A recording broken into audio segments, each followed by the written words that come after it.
ህዝባዊ ወያነ ሓርነት ትግራይ ብዛዕባ ኤርትራን ኣምሓራን ከቃለሴ ዝብል መግለጺ አይተጌታቸው ረዳ ሕልም ምግንጻል ትግራይ ዝተመልከተ ሓድሽ ዝረኸብናዮ ሓበሬታ ብዝርዝር ትንታነ ክነስምዕና ስምምዕ ብሪቶሪያ ኣብ ዓቢ ፈተናን ዋሕስ ዝኾኑ ኣካላት ድማ ንምንታይ ስቕታ መሪጾም ፌደራል መንግስቲ ኢትዮጵያን ህዝባዊ ወያነ ሓርነት ትግራይን ኣብ ፕሪቶሪያን ኣብ ኬንያውን ዝነበሩ ውዕላትን ስምምዓትን ተፈጻሚ ንምግባር ክንከታተልና ዝበሉ ኣካላት ህብረት ኣፍሪካ ህብረት ኣውሮፓ ሃገር ኣሜሪካን ካልኦት ዝምልከቶም ኣካላት ንምንታይ ስቕታ መሪጾም እቲ ጉዳይ ከመይ ዝኸይድ ዘሎ ሓድሽ ምዕባለ ክነስምዕ ኢና ብኻሊእ ገጽ ሓደ ዘዘራርብ ድማ ጸብጻብ ወፂኡ ኣሎ ሆርን ሪቪው ዝተባህለ ኣብዚ ዝተፈላለዩ ፖለቲካዊ ዓውድታት ዝትንትን ሚድያ ሓድሽ መካትዒ ትንታነ ወፂኡ ኣሎ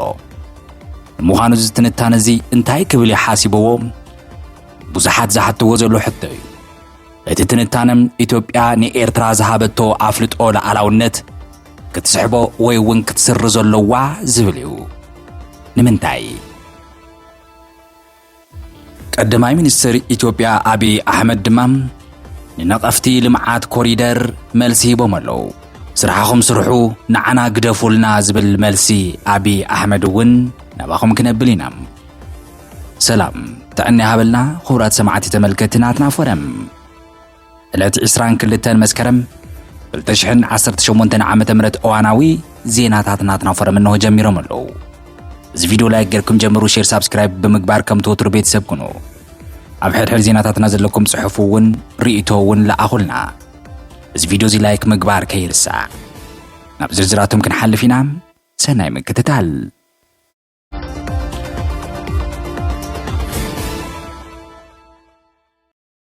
ህዝባዊ ወያነ ሓርነት ትግራይ ብዛዕባ ኤርትራን ኣምሓራን ሕወሓት ኣብ ቅልውላው ኣብ ልዕሊ ፌደራል መንግስቲ ዝቐረበ ከቢድ ክሲ ዝተቃልዐ ውሽጣዊ ምፍልላይ እንታይ እዩ ህዝባዊ ወያነ ሓርነት ትግራይ ፌደራል መንግስቲ ኢትዮጵያ ሓድሽ ኩናት ንምውላዕ ምድላዋት ይገብር ኣሎ ክብል ክስ ኣቕሪቡ ኣሎ እቲ ውድብ ኣብ ህሉ ሓደጋ ከም ዝርከብን ፍሉይ ድማ ብመንገዲ ምንቅስቓስ ፕሬዚደንት ግዝያዊ ምምሕዳር ትግራይ ጌታቸው ረዳም ካብ ፌደራል መንግስቲ ንላዕሊ ፈተናታት የጋጥሞ ከም ዘሎ ገሊጹ ኣሎ እዚ ሓበሬታ ሓደ ላዕለዋይ ኣባል ፈጻሚ ስራሕቲ ውድብ ኣብ መድረኽ ምሁራን ዝሃቦ መግለጺ ዝተጠቐሰ ኮይኑ ዝጸብጸቦ ድማ DW ዶክተር ተኸስተ ብርሃም ኣባል ፈጻሚ ስራሕ ሕወሓት ኣብቲ መድረኽ ኣብ ዝሃብዎ መደረ ፌደራል መንግስቲ ኩናት ከልዕል ይስዕር ኣሎ ስለዚ ክንዳሉ ይግባእ ዝብል ሚዛን ሓይሊ ተቐይሩ እዩ ክብል እውን ጠንቂቑ ኣሎ ሕወሓት ብጌታቸው ረዳ ዝምራሕ ምንቅስቓስ ግዝያዊ ምምሕዳር ትግራይ እንዳሃለወ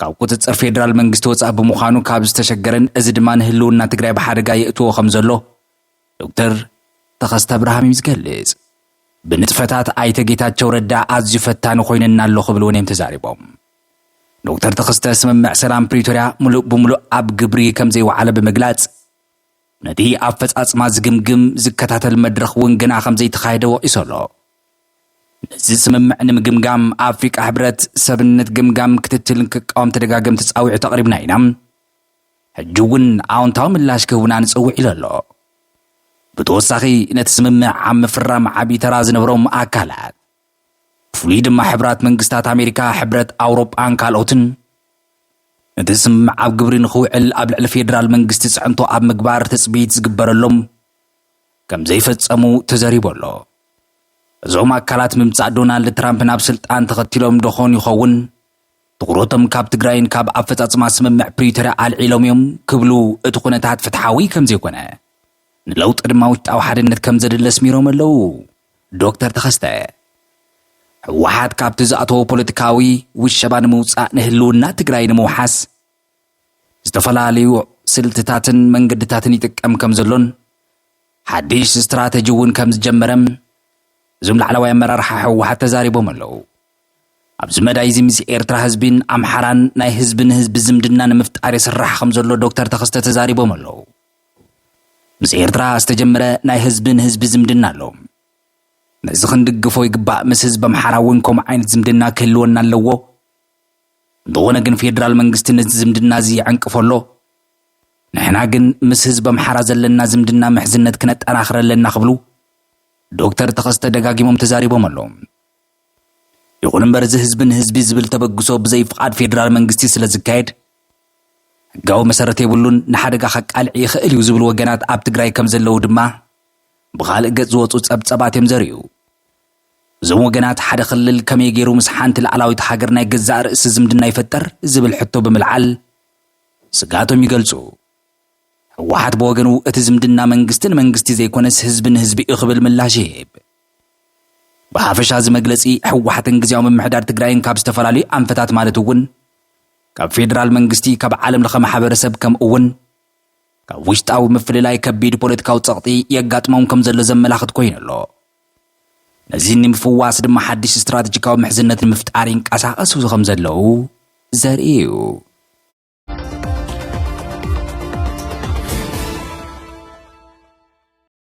ክቃለሴ እዚ ድምፂ እዚ ድምፂ ጌታቸው ረዳ እዩ። ሕልሚ ምግንጻል ትግራይን ሓደሽቲ ምዕባለታት ፕሬዚደንት ነበር ግዝያዊ ምምሕዳር ትግራይ እዚ ድማ ኣማኻሪ ቀዳማይ ሚኒስትር ኣብይ ኣብ ጉዳያት ምብራቕ ኣፍሪቃ ጌታቸው ረዳ ኣብ ሰሙን እዚ ምስ ሓደ ካብ ጋዜጠኛታት ሲኤንኤን ዝነበረ ጀምስ ቴንማን ኣብ ዘካየዶ ቃለ ምሕትት ብዙሓት ማዕከን ዜናታት ጌታቸው ረዳ ዝተዛረብዎ ብመልክዕ ዝርዝር ሓበሬታ ዜና ከውፅኡን ክጽብጽቡን ተመልኪትና ኢና። ኣገደስትን ኣካታዕቲ ርእቶታት እውን ተዋሂቦም እዮም።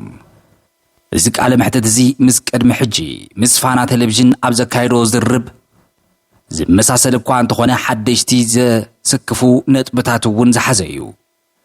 ኣብዚ ሓድሽ ቃለ ምሕትት ኣይተ ጌታቸው ረዳ ህዝቢ ትግራይ መሰል ርእሰ ውሳንኡ ክኽበረሉ ኣብ መጻኢን ምግንጻል ዘገድዱ ኩነታት እንተተፈጢሮም እቲ መሰሉ ተኸቢሩ ክርኢ እምነ ክብሉ ምግላጾም ኣብዚ ብዙሓት ወገናት ብኣግራሞት ሰሚዖም ኣለዉ። እዚ ሓሳብ እዚ ብፍሉይ ድሕሪ እቲ ከቢድ ውግእን ብፍራም ስምምዕ ሰላም ፕሪቶርያ ንመጻኢ ዕድል ትግራይ ዝምልከት ኣገዳሲ ሕቶ ዘልዕል ኮይኑ ተረኺቡ። እዚ ትምኒት እዚ ድሌት ምግንጻል ዝብል ሓሳብ ኣብ ህወሓት ንነዊሕ እዋን ጸንሐ እኳ እንተኾነ ሕጂ በዚ ላዕለዋይ በዓል ስልጣን ምልዓሉ ክልተ መሰረታዊ ሕቶታት ከም ዘልዕሉ ተገይሩ ኣሎ ይብል እዚ ጸብጻብ እዚ። እዚ ምግንጻል ናይ መን ድሌት እዩ? መሰረታዊ ጉዳይ እቲ ቃልሲ ኸታይ እዩ? እቲ ድሌት ምግንጻል ናይ ህዝቢ ትግራይ ድዩ ወይስ ናይ ህወሓት?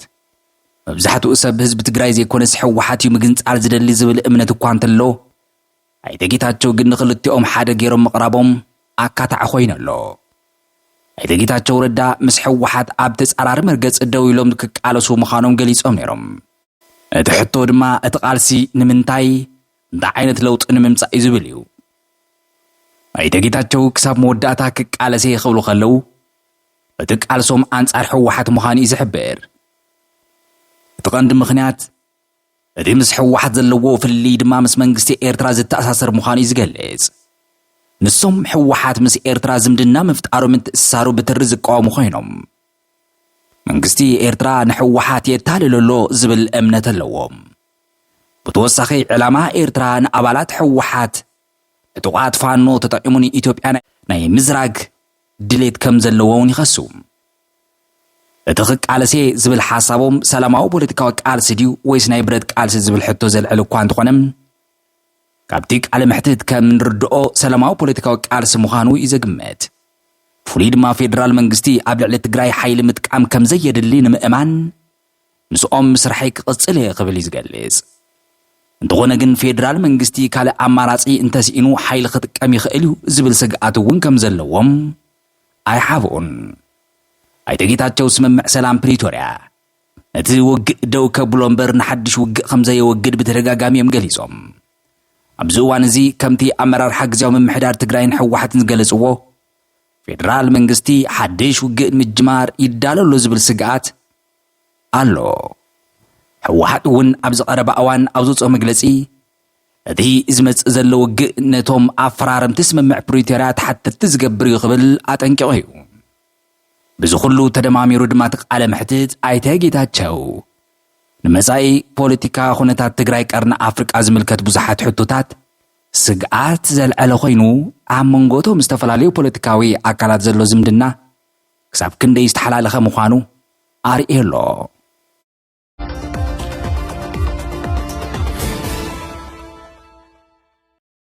ሓድሽ ኣካታዒ ወይ እውን ብዙሓት ሰባት ዘዘራርብ ዘሎ ትንታነ ሆርን ሪቪው ኢትዮጵያ ንኤርትራ ዝሃበቶ ኣፍልጦ ላዕላውነት ሃገር ክትቀይሮ ወይ እውን ክትስር ዘለዋ ዝብል እዩ።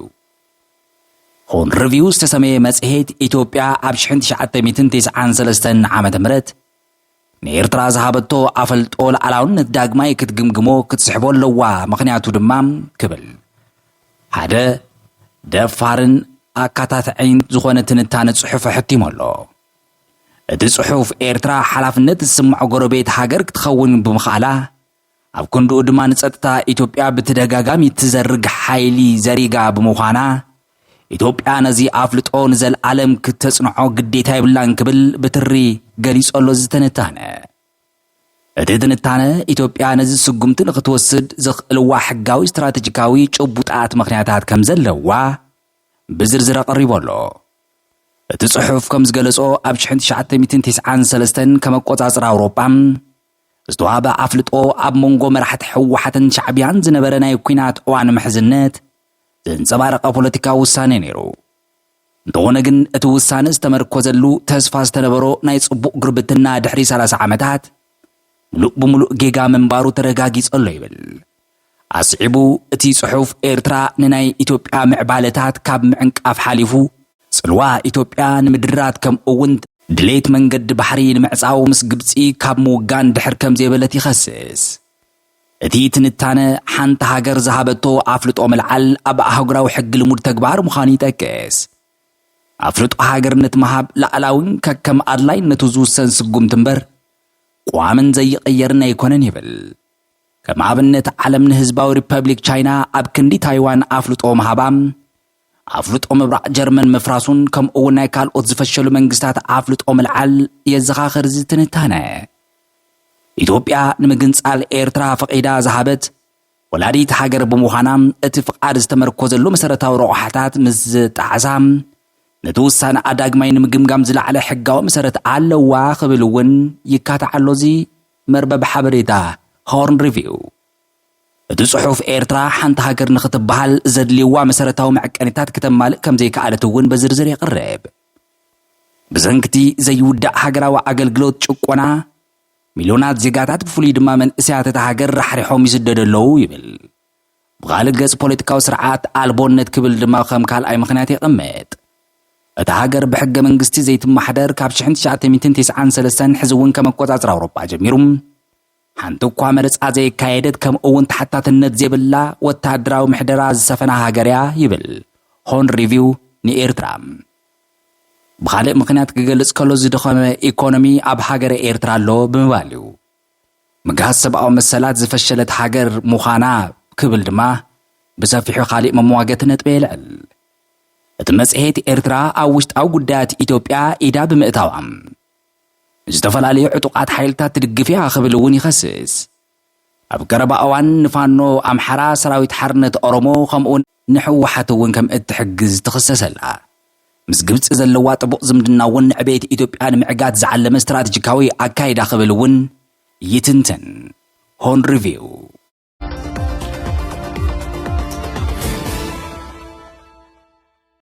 ኣብ መወዳእታ ቀዳማይ ሚኒስትር አብይ አሕመድ ንነቐፍቲ ልምዓት ኮሪደር ከተማ መልሲ ሂቦም ኣለዉ። ስራሕኹም ግበሩ፣ ስራሕና ኢና ንገብር ዘለና፣ ስራሕና ንዓና ግደፉልና ኢሎም ኣለዉ። አብይ አሕመድ እቲ መንግስቶም ኣብ መላእ ኢትዮጵያ ዘካይዶ ዘሎ ፕሮጀክትታት ልምዓት ኮሪደር ንምንኣዝ ዝፍትኑ ሃገራትን ጉጅለታትን ብትሬም ወቂሶም ንዓኹም ዝምልከት ስራሕ ስርሑ ነዚ ንዓና ግደፉልና ክብሉ ድማ መልእኽቲ መሓላሊፎም። ኣብ ዝቐረበ እዋን ሚኒስትር ጉዳያት ወፃኢ ኣሜሪካ ብዛዕባ ሃዋህው ወፍሪ ኢትዮጵያ ዝትንትን ሴንሻል ጸብጻብ ኣውፂኡ ነይሩ። እቲ ጸብጻብ እቲ ኣብ ልዕሊ 40 ከተማታት ኢትዮጵያ ዝካየድ ዘሎ ልምዓት ኮሪደር ንመሰል ዋንነት ንብረት ኣብ ስግኣት ከም ዘእትዎ ይገሊጹ። ብፍሉይ ድማ እቲ ፕሮጀክት ብውፅኣት ዝውነን ኣባይትን ትካላት ንግድን ጠበንጃ ተደሪዕሎም ክሳብ ዝበሃል ሓይሊ ከም ዘፈናቐሉ ጠቒሱ ኣሎ። እቶም ዘይተፈናቐሉ እውን ኣብ ቅድሚኦም ዘሎ መንገዲ ስለ ዝፈረሰ ስርሖም ክቕጽሉ ኣይከኣሉን ክብል ንልምዓት ከተማ ኮሪደር መንግስቲ ኣሜሪካ ወቂስዎ እዩ። ቀዳማይ ሚኒስትር አብይ መንግስቶም ኣብ ልምዓት ስርናይ ብዘርአዮ ዓወት ዓለም ለኻዊ ሽልማት ከም ዝረኸበ ብምዝኻር ኣብ ዝቐረበ እዋን እውን ብዝበፅሐ ዜና በዚ ናይ አረንጓዴ አሻራ ኢሎም ጽውዕዎ ካብ ውድብ ሕብራት ሃገራት ሽልማት ተሸሊማላ ክብል እውን እዚ መንግስቲ ገሊጾሎም ቀዳማይ ሚኒስትር ኢትዮጵያ አብይ አሕመድ ንነቐፍቲ ልምዓት ኮሪደር መልሲ ብምሃብ ስራሕኹም ስርሑ ንሕና ስራሕና ንሰርሕ ዘለና ልምዓት ኮሪደር ከተማታት ንዓና ግደፉልና ክብሉ መልሲ ንቢሮ ዋይት ሃውስ ወይ እውን ፕሬዚደንት ትራምፕ ዝመስል ሂቦም ኣለዉ ባርከት ክቡራት ሰማዕቲ ተመልከትና ትናፈረም ሎሚ ዝሓዝናዮም ዋናዊ ዝርዝር ዜናታትን ትንታነን ዳህሳስ ሓበሬታታትናን ዞም ሰማዕሞም መስነሮም ቀጻሊ በኻሊ ሓዲ ዜና ክንምለስ ኢና ክሳብ ሻቡ ሰላም